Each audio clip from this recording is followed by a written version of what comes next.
Mayaw ng tsa-tsa, ika'y natutulad ni Aling Linda habang naglalaba. Mayaw ng tsa-tsa, ika'y natutuwa tulad ni Aling Linda. Lahat ng adik pangit.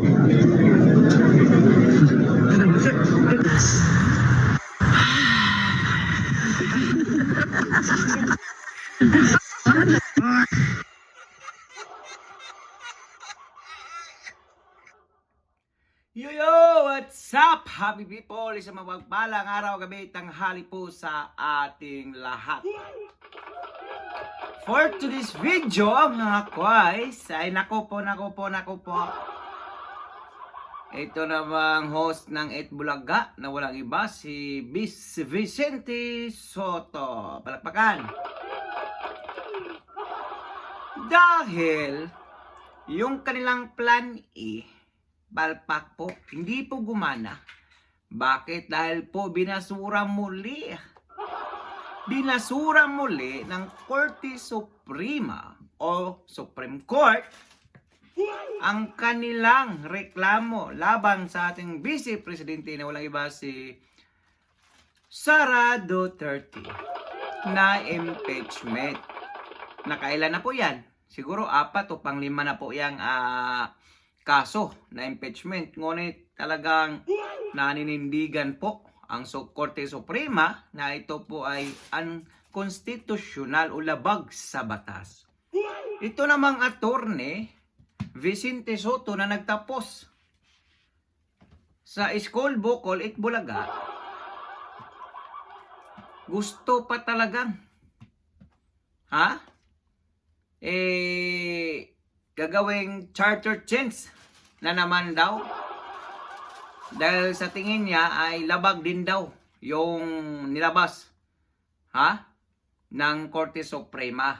So ibig sabihin, gagawa po sila ng sarili nilang batas, mga kois, mga gayas. Ganun po talaga pag galing ka sa School Bukol. Dahil hindi nagtagumpay yung kanilang plan A. So sa plan B na naman sila, mga kois, mga gayas. Kita nyo yung binuto nyo, mga kois, mga gayas? Naku po. Talagang may sariling interest po ito at talagang kitang-kita po natin.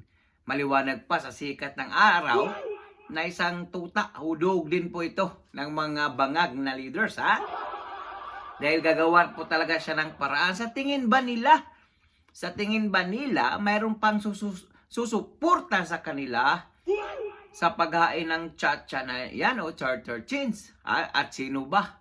At sino lang ba yung taong makabenepisyo dyan? Walang iba. Yung bangag nating leader. Bakit? Nagiging prime minister. Yan ang gusto niya. Pero sa tingin ko, mga kois, mga gayas, may mga minority bloc sa Senate at yung iba pang mga grupo na talagang hindi papayag sa charter change na yan. Bakit? Dahil nga po ay malapit na po yung 2028 election. Talaga itong si host ng Itbulaga na si Vicente Soto o si Tito Soto ay talagang obvious po na talagang itong tuta po ito ng mga bangag, mga kuis, mga guys, no? Na sa bungakala nila ay talagang makakalusot talaga sila. Kasi nga po, isa lang po yung layunin nila po dito. Harangin nila yung pagtakbo ng ating Vice Presidente na si Sara Duterte sa 2028 sa mataas na posisyon. Klarong-klaro po yan. Klarong-klaro po yan. Ay talagang nagmamagaling po itong attorney. Nag-graduate po sa School Bukol, Talagang hindi po nila matanggap, Hindi nila matanggap yung nilabas ng Korte Suprema. Talagang ganun talaga, Kailangan sumunod po tayo sa batas. Hindi naman tayo gaya ng dalubinders na mga Tulfo brothers, Siguro kung may sasang-ayon dyan o bubuto dyan na yung sa tsa-tsa na yan, panigurado yung dalawang Tulfo brothers na yon. Kasi obvious din naman po na talagang nagpapasailalim sila. Buong akala naman kasi natin sa mga yon ay talagang kampi sa taong bayan. Tapang pa nga sa kanilang radio station Pero dito natin makikita kung ano talagang tunay na kulay ng mga iyan. talagang itong si Vicente Soto na to mga kuis mga gayas, no? Ay talagang wala na talagang magawa sa buhay. Kailan pa kaya papalitan yan? Ha? Kasi kailangan ng papalitan yan bilang isang Senate President na yan eh. Ha? Kasi wala na sa ayos. Yung bang galawang desperado na sila, kasi sila yung malilintikan. Pag hindi nakalusot yan, hindi lumusot, talagang malilintikan sila sa kanilang mga among bangag. So ngayon, gagawa sila ng plan B o ibang pamaraan naman para talaga, hindi makatakbo ang ating Vice Presidente. Naku po. Yung isa naman, tahol ng tahol. Si Trililing, ang dami namang kinaso na walang katibayan. Ngayon nga, sinuplak nga ni John Beck Cremulya about po sa bato ni Senator Bato. Paano hulihin yan? Walang warrant of arrest. Okay, tayo naman po sa mga guys, nakalitsilitsi na, nagkaunsihan na. Kasi nga po, malapit na po yung 2028 election. So, sa tingin nila, kung sino yung may mataas na ratings, ay talagang pasok po. Kung ngayon pa yung eleksyon, ay talagang panalo na po pagka-presidente si Sara Duterte, mga kuis, mga gayas. Siyempre, yung mga tao dyan, congressman, senador, dandahan na yung babaliktad. Kasi sa tingin nila, gano'n naman talaga ang politika, mga kuis, mga gayas. Pag hindi ka sumangayon sa bagong administrasyon, ay talagang kung anong ginawa mo noon, ibabalik sa'yo yan. Lalo na po, sabi po ng ating Vice Presidente na kailangan ng back to you na. Kailangan ng mo back to you dahil hindi pwede na sila lang palagi yung sinisiraan na walang katotohanan. Gaya po ng mga final ni Trilling na yan na puro akusa. Kumukuha pa ng testigo. Madiraga na yan na hindi man nakilala. Karami-rami ng parallel groups o mga PSG ng ating Vice Presidente. Hindi niya makilalang lahat-lahat na yan. So ngayon, gumagawa sila ng affidavit kuno na yun mga kalukuhan daw.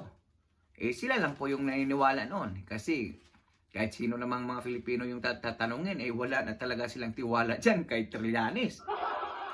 Wala naman talagang nagawa sa bayan yan Ito bang naambag sa bayan yan? Puro naman talagang panggugulo yung mga ginagawa niyan.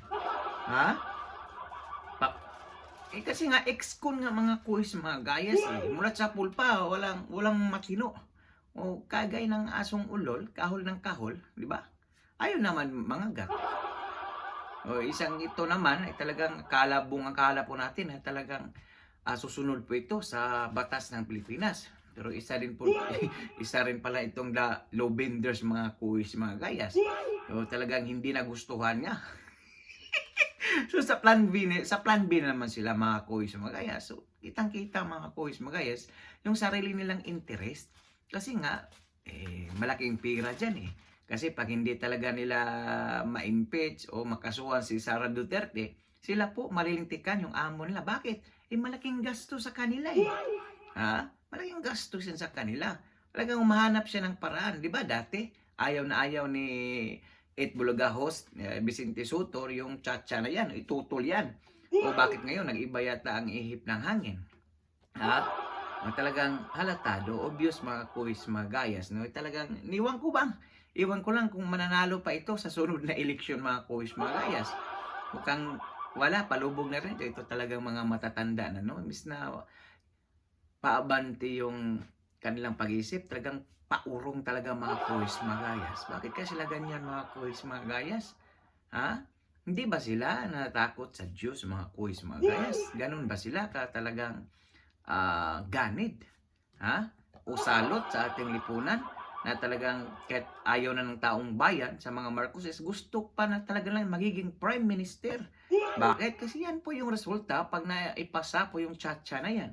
Pero sa tingin ko, mga kuis, mga gayas, I think na hindi talaga yan masusuportahan dyan sa Senado o Kongreso na yan. Kasi alam naman po natin na talagang tagilid na po yung administration ngayon, mga kuis, mga gayas. Ilan na lang po yan sila.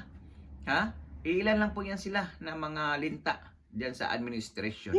Kasi pati nga doon sa mga kabinete ng ating Pangulo, talagang yung iba nagre-resign na nga Palubog na po talaga yung administration na yan. Kasi yung leader natin, joker, mga quiz, mga gayas, clown. Ha? Clown. Oh. Sana hindi lang siya na mag-resign lang siya, mag-vlogger lang sila. Tamang-tama.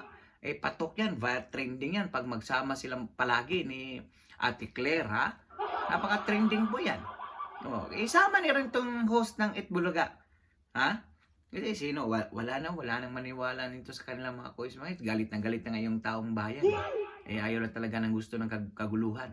Ayaw nila magaya tayo sa ibang bansa na idaan sa karahasan. Yun lang po. Susunod lang po tayo sa batas. Talagang ito naman sila talaga. Talagang pagkatapos ang termino, marami pong makukulong dyan. Promise. Isa na yung pamilya. Ama, ina, anak, yung tsuhin, uncle. Naku po, lahat-lahat na yun mga coach, mga gayas.